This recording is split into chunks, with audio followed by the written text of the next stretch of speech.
Hello and welcome to Order Within, navigating a world of endless chaos and crisis. Many of us are experiencing inner turmoil, insecurity, anxiety, fears, and isolation. These feelings are only being amplified by news cycles, social media, and never-ending political madness. How do we find our way out of the chaos? How do we find strength within ourselves? How do we find meaning in a world driven by materialism? These questions and many more I aim to answer on the show. My goal is to be a trusted guide on your journey to selfhood. May you find what you seek.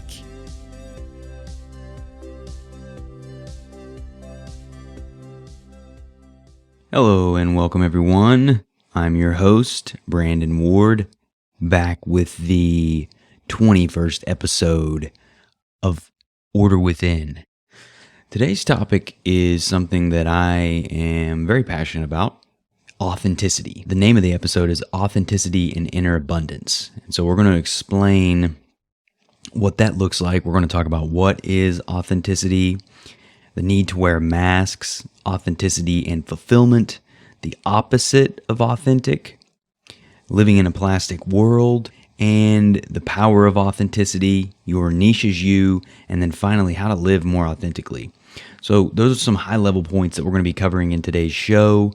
I think something many of us may struggle with is authenticity, and particularly in the world that we live today. And it's important to first define what is authenticity.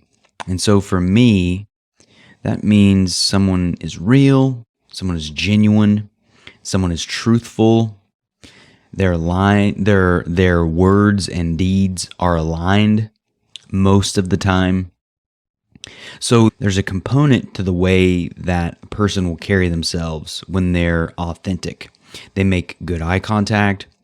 They're not pressing too hard on some issue or trying to convince you very strongly of something.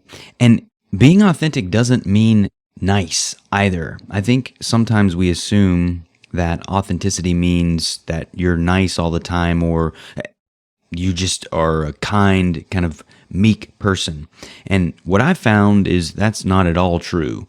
You can actually be a pretty terrible person and be authentic. But what I've found is I prefer people who are genuinely themselves, even if that means they're kind of a jerk or they're kind of negative or they're not necessarily that nice to other people. If you know what you're going to get with them, though, if they're consistent in their behaviors, if they're consistent in the way they interact with other people, those are indicators of an authentic expression of someone's self. And the variety of that, the range that we can have in terms of our expression of ourself is massive. And throughout my life, I've found that my most authentic friends have some edge to them.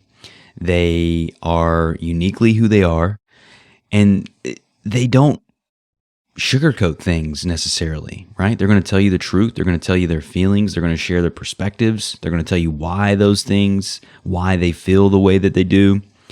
Those are characteristics, some characteristics of authenticity. And this takes time to learn about people, learn if they're authentic. It also, when you're observing their behavior, are they consistent with all people or do they change how they act and behave with others? That could be an indicator of a lack of authenticity. Something that I've experienced a lot throughout life. I know many of us have. And I'm going to talk a little bit about that later. My own kind of periods of life where I was living inauthentically, what that means. And so I think a big piece of authenticity, though, is that there's just a realness to it. There's a genuine component. There's a genuine expression of someone's being. Sometimes it's something you feel when you're around someone, but I think the biggest indicator is often their consistency in how they are with everyone. They treat people similarly.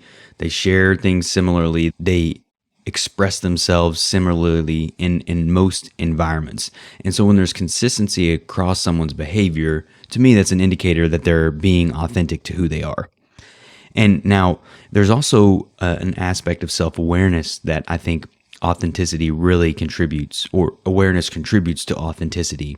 And the more aware we become of who we are, our inner worlds, the things that matter to us, the more we can live a more authentic life. And that leads into how our society, there are a need to wear masks from societal pressures, in the sense that we have to work, we have to earn money. There are relationships and interactions that we have to have with other people in our society, and that requires a civilized way of behaving. And sometimes that can be fake. It can be, like, as an example, if you're having a bad day and you're feeling really poorly and someone asks you how you're doing and you say fine, just to not go into the conversation or the reasons or whatever it may be behind how you're truly feeling, that's an example of where we may put up a mask to just move on and go about our day.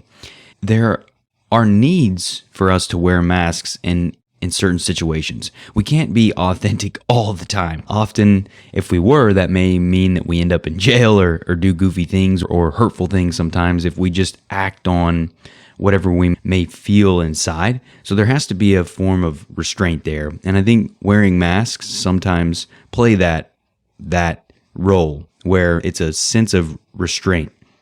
Now, societal pressures can increase the level or number of masks that we wear. And what I've found, the more masks that we have to wear in our lives, the further away we are from our true selves, the more painful it can be.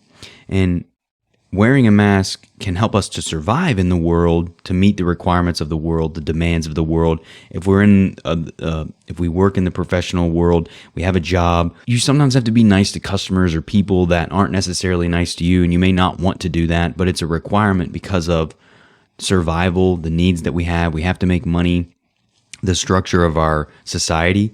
So it's balancing that. So you can't do away fully with masks. There's a healthy level of wearing masks in a functioning civilized society, right? We can contain ourselves, our animal urges, and we can be as we are and be kind and polite and do that. That's where it gets problematic, is when the gap between who we are and the masks that we have to wear and the number of masks that we wear every day are large. So we're wearing a lot of masks, and if the life that we're living every day is very far from who we truly are, like if you're a lawyer and you hate law and what you really want to be is a painter, and you dream about painting every day. You wanted to paint when you were a kid, but your parents didn't allow you to do that. They forced you to do something more practical. I'm making air quotes. You can't see that, but it's a more practical path. If you pursue that, regardless of how you feel inside, you will live a very inauthentic life and create a lot of pain and misery for ourselves. Many of us do this. I've done this more in the past. I'm working to align the life that I dream about from within to the life that I'm living externally. It takes time. So there are points where we must wear masks, but there's an extent to where, depending on how far we are from who we are inside, our authentic self, the more pain could be potentially created from that. All right, so the next piece here that we're looking at is authenticity and fulfillment. Authenticity and fulfillment. When we begin to bridge that gap that we were just discussing is when our fulfillment can begin to rise. So the work that we do is understanding who we are, understanding the things that we care about, the values that we have, what we truly desire to create in the world, and work to bring about those things to life, work to bring them into our world. That's bridging the gap of what we desire and where we're living. So the story that we gave earlier in that example with the lawyer, if I begin to make decisions that align more with my desire to be a painter and an artist, and I make effort each day to align with that self, I begin painting on a regular basis. I disregard what my parents told me when I was young, and I begin to pursue my efforts as an artist and express myself. I'm now bridging that gap.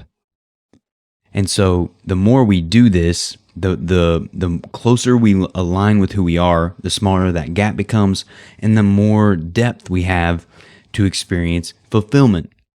Our unfulfillment comes when we're very far aligned. There's a lot of psychological pain that can come from that point. But the more we align, the more fulfilled we become. And so as we learn about who we are and learn about what we desire and work to take action to create that life and align our actions with our desires, we become more and more fulfilled. This is the power of aligning authenticity with our action and our self-awareness to be true to who we are and live a more fulfilling life. And now that's the ideal state, right? That's what we're driving towards. We're driving towards bridging that gap and living our authentic self so that we can be fulfilled with who we are, whatever that may be. The opposite of authentic, though, is being fake. Now, we've all been fake in our lives. Some of us are more fake than others. And when I talk about being fake, and I will say too, authenticity to me, I forgot to mention this earlier, there's a vulnerability component, right? An honesty, a genuineness. So that means they're not just showing you one side of themselves. You're seeing the full spectrum and range of who they are. You're seeing their negative emotions, their negative sides, and their positive sides. They're showing you all of what they are. They're not trying to conceal certain parts of themselves. Now, fakeness lives to conceal those parts of themselves. I think most people will hide those things from themselves and others. So weaknesses, fallacies, the shortcomings that we have, our negative things inside, will deny or suppress those things, and we'll try and hide them from the world. We'll try and hide those traits from others. We'll try and only present a image of perfection into the world.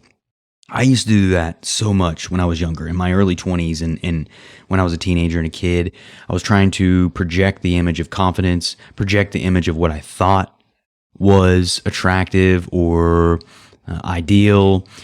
And so many of us live that way, particularly when we're younger, until we learn to love ourselves, connect with who we are, nurture our own being, and establish that strong relationship between our true selves and the life that we desire to live. So the faking it, though, the faking it until we make it, that's a concept that a lot of people talk about. I used to believe in that. I used to live by that. I faked it for years and I never made it.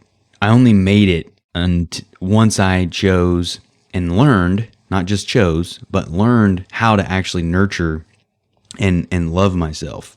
So faking it until we make it is, in my mind, a bit of I think it's bad advice.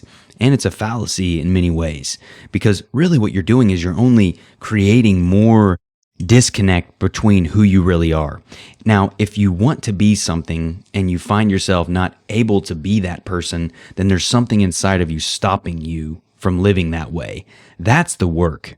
Not faking it, but understand what's preventing you from loving yourself. Understand what's preventing you from feeling confident, from feeling secure, from feeling strong in who we are. That's the key, not faking it.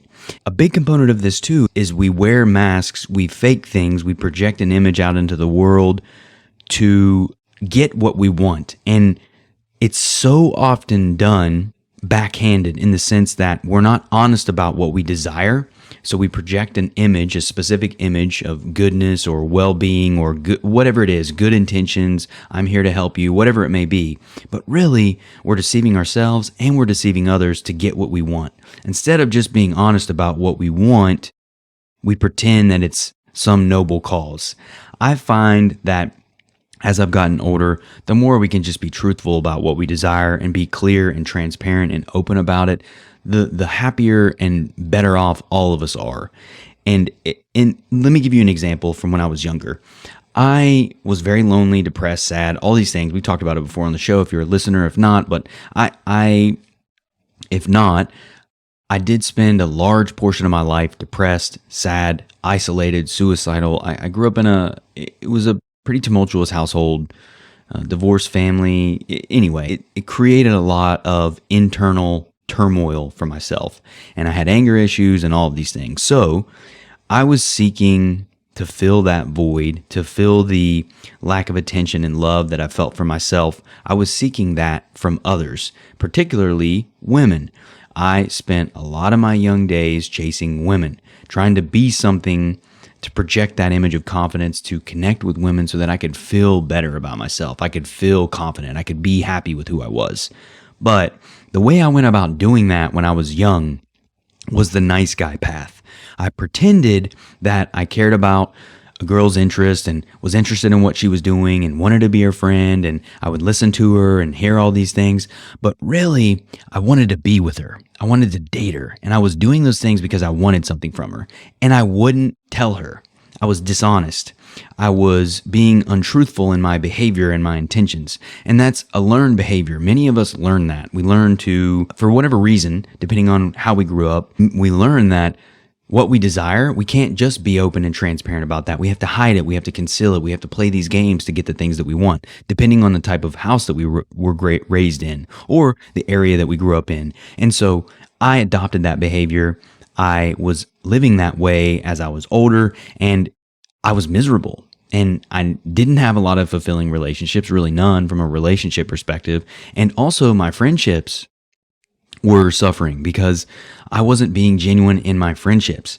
And so they weren't lasting. They weren't sticking because I wasn't being truthful. I was seeking approval, not expressing who I was. So when we do these things to seek approval and attention from other people, we're only hurting ourselves and other people.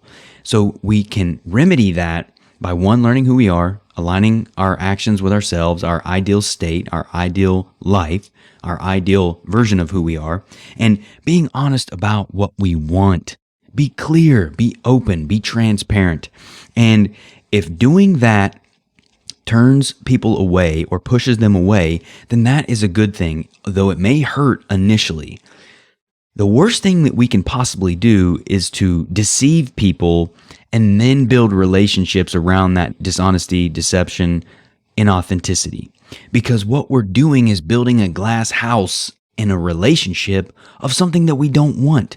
So if we're not expressing our interest and our intentions from day one, we're only concealing them, delaying the inevitable and of the inevitable disappointment, but also it's creating a massive buildup of pain.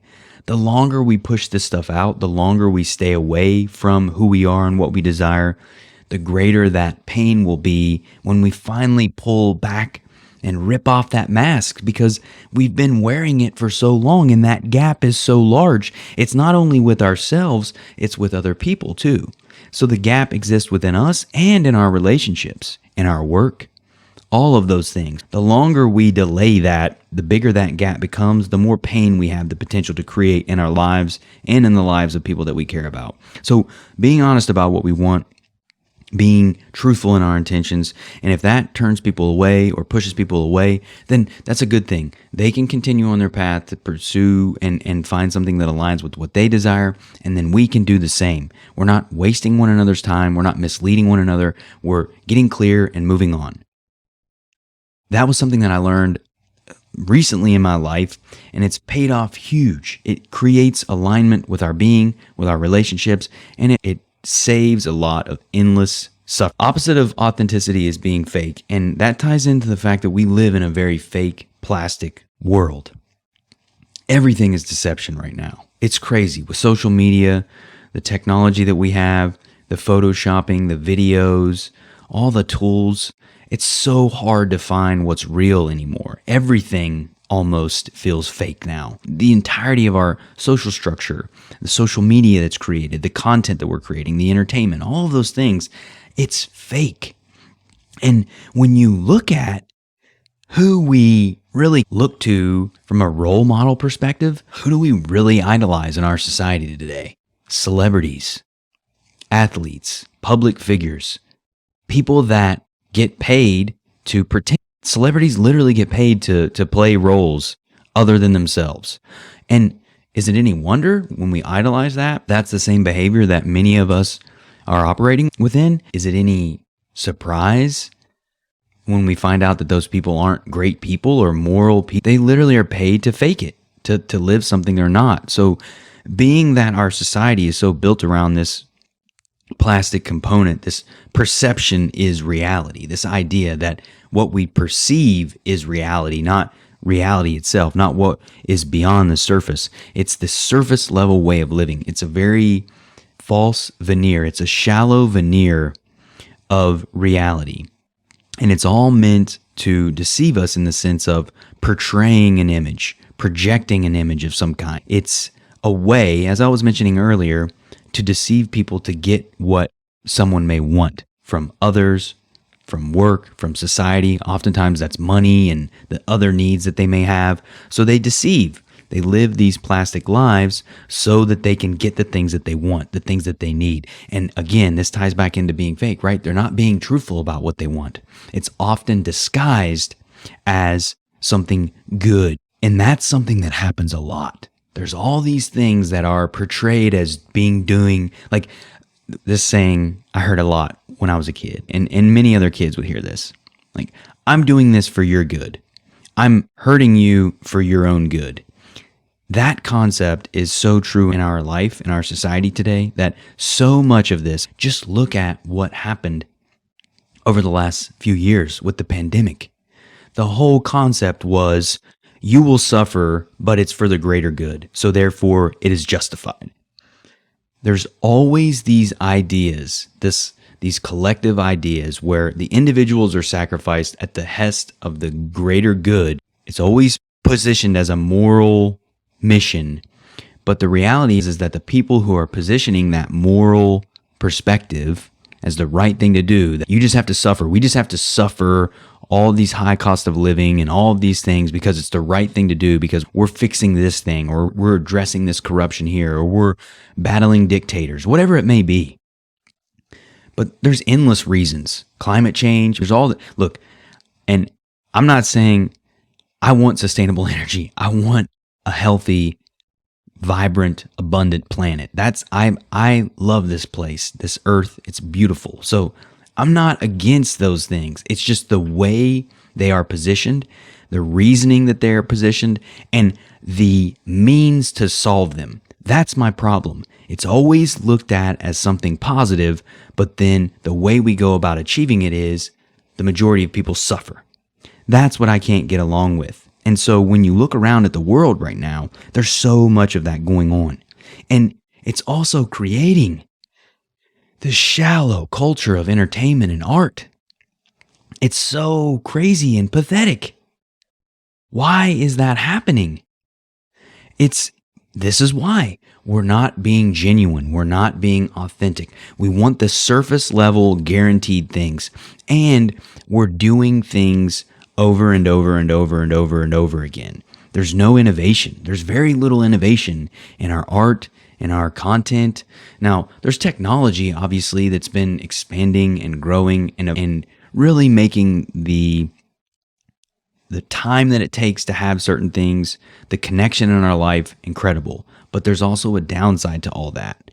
And what we're seeing is this fakeness, this shallowness, this emptiness, this focus on materialism purely, without any depth to it, without any soul, any heart.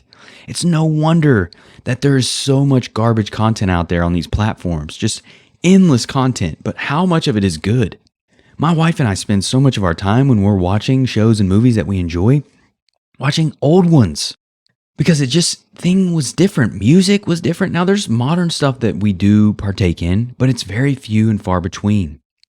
And so my hope is that the more we become aligned and authentic with who we are, we will be creating more authentic art, expression, content, innovation, technology. All of these things are possible when we align with our authenticity and create a world from an inner abundance perspective. That's the whole concept of this. That's the power of authenticity, is that we create from abundance within ourselves when we live authentically. There is a well of depth within us that all of us have been given, a seed that we can nurture, that we have to create, express, and share. It is our source of life. It is the very thing. It is that eternal flame, that spiritual flame that many have talked about throughout history. That is our power, our source of authenticity. And the closer we get to that, the closer we align with that, the more we can create truthful, authentic ways of expression. People crave this. They are yearning for truth, yearning for realness, yearning for connection and authenticity. We want it so bad. We're desperate for it. We scour the internet seeking it, looking in communities and social media all over the place, looking for that connection, that authenticity. Authenticity is powerful, especially in the world that we're living today. The fake plastic world, this authenticity is the counterpunch to all of that. It's the counterculture to all of that. It will be the primary culture. I predict that over the coming decades because people have had enough of this fakeness, this emptiness. And so with that, there is a wave coming, and we have an opportunity to be at the forefront of that wave, helping to create change through our authenticity, through living true to who we are, by being what we are. And that comes back to, and this is something that I've recently discovered, is that your niche is you, your authentic self. That's the niche, not the thing that you focus on, the content that you create or the interests that you have per se. It's the combination of all those things, the stories, your experience, your perspective, the things that you're interested in. It's that combination of all that stuff that makes you uniquely you, which is what stands out in a world of replicates and fakeness. So your niche is you, that authentic version of yourself that's waiting to be cultivated, tapped, and uncovered. It's a rich treasure trove of spirit and soul there within all of us. And it's my mission in life to communicate these truths and fight for them and share them as much as I can. It took me a long time to learn that. I'm hoping I can teach my daughter these things at a very young age to see what can happen when a child can embrace these ideas and live true to themselves from day one. What could that person do? I'm hoping that it will impact her life in a very positive way, and I'm hoping to do the same thing with others because the world needs it. The world needs that authenticity. It needs solutions and innovation and creativity, and that comes from our source of self. That's where it comes from. And so because of that, our self becomes our power. And if we're seeking to live more authentically, then which most of us are, I assume that's why you're listening, is you want to begin and continue to build the relationship from within. Build the relationship with yourself. Spend time with who you are. Spend time alone. Learn about yourself. Listen to yourself, journal, think, ask yourself questions, have conversations with yourself. I know that might sound crazy, but I can't tell you how much value can come from just walking around in a space by yourself and just thinking and talking out loud, asking questions and then thinking about it and answering it. Enjoy it. Embrace yourself. Realize that who you are is the richness that you have to offer the world. And you can experience that for yourself by connecting from within and building this relationship. You must firsthand know how great you are. And you do that by experiencing yourself, by establishing that connection and relationship from within. Now, it takes courage to do this. You're stepping out from the herd. You're stepping away from the group. It's scary to do that. There's safety in the collective, because you have the power of the collective. But you surrender and sacrifice so much when we do that. Our freedom, our fulfillment, our enjoyment, and ultimately our expression and our most powerful growth and opportunity to learn and evolve here on earth. We're surrendering all that when we don't make the leap into our authenticity and live courageously. So it takes courage to do this.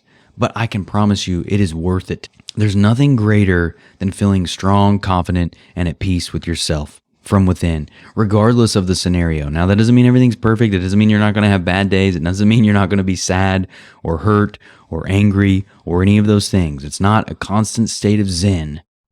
Life is tumultuous. We go through things. That's what it is. But that's our power. That's where we derive our power from. And without that, it's almost guaranteed that we're going to live an empty life. And connecting with who we are, living from within, and expressing ourselves allows us to live our highest lives and live up to our potential. That's the whole concept of it, is being true to who we are and living true to who we are and creating whatever weird, unique life we want. That's the beauty of it. The more weirder and unique and specific to you, the better. If everyone lived that way, the world would be incredible. It would be an incredible place. There are things that would be created that we can't even imagine right now. That's the vision. A life of authenticity, driven by individuals, connected by that individuality. There's a thread that connects all of us, but it's driven by the seed and spark of life within each of us. That is not to be sacrificed by the greater good. That is nonsense. Anything that sacrifices the individual for the greater good is not good. The individual is the ultimate greater good. Understanding our potential and what lives within us and expressing that is the ultimate service we can provide the world, because within that authenticity are the solutions to the problems of the world that we face today. I can promise you that. There are solutions that live within each of us if we only have the courage and audacity to make the leap. Be audacious.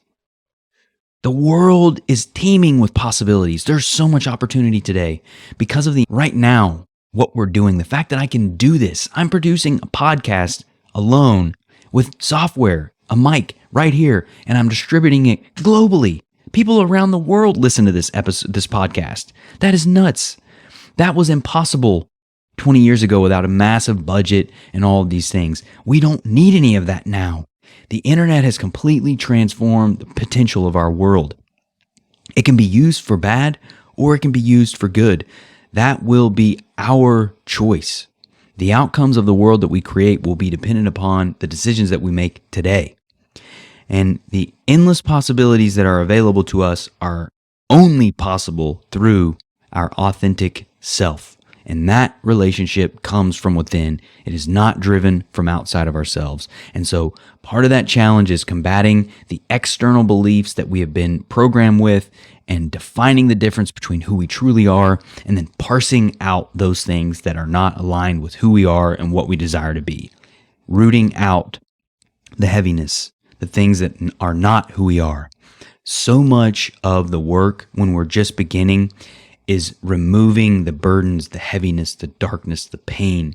And we do that through empathy and understanding and learning about who we are from within. So, with that being said, y'all, I think I'm going to go ahead and wrap the episode.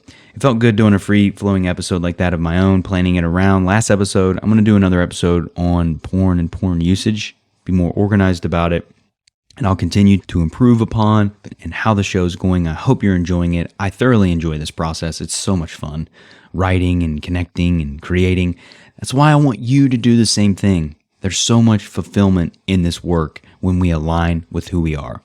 So, with that being said, until next time, y'all.